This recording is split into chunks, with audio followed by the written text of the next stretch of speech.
In today's video, I'm going to teach you how to design Sendgrid email template. This process will help you create a clean, reusable email that you can send with consistent branding and content. As you follow along, you will be building the template inside the Sendgrid dashboard using the tools designed for email design and template management. First, sign in to Sendgrid, go to the Sendgrid site and log into your account using your normal credentials. Once you are logged in, take a moment to confirm you are looking at your Sendgrid dashboard. It helps to start from the correct place because the menu options can vary depending on which area of the platform you are in. Next, select Email API. This is the section where you can manage templates that are used for sending emails.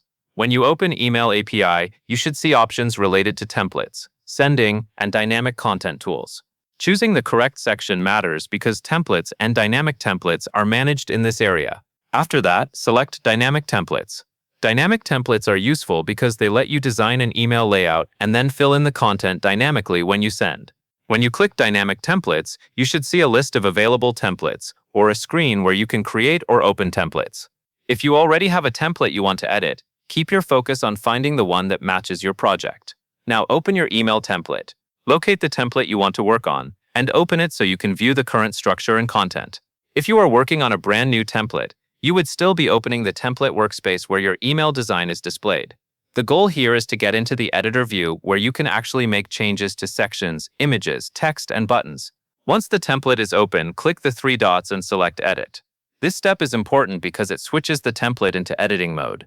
In the editor, you will be able to modify the components that make up your email. Look for the three-dot menu next to the template name or in the Template Actions area, and then choose Edit to begin customizing.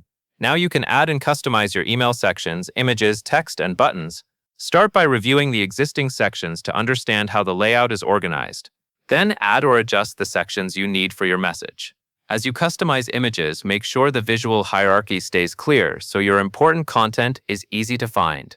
When you update text, keep it readable and structured using headings and paragraphs that match the tone of your email. For buttons, make sure they are styled consistently and linked to the correct destination so recipients know what to do next.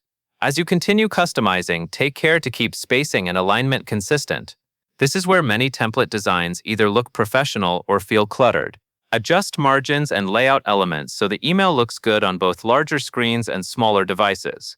When the design is clean, the message feels intentional and the call to action becomes more effective. After you finish making changes, preview your email design.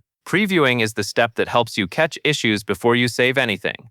Check that all text appears correctly, images render as expected, and buttons display properly. Also confirm that the layout holds up and does not break in different viewing sizes. Previewing gives you confidence that the template will look right when it is sent to real recipients. Finally, select Save Template.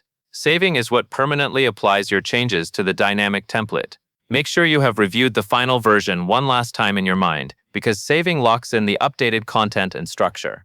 Once you save, the template is ready to be used wherever your Sendgrid sending setup references it. That covers everything you need to know. And that is all there is to it.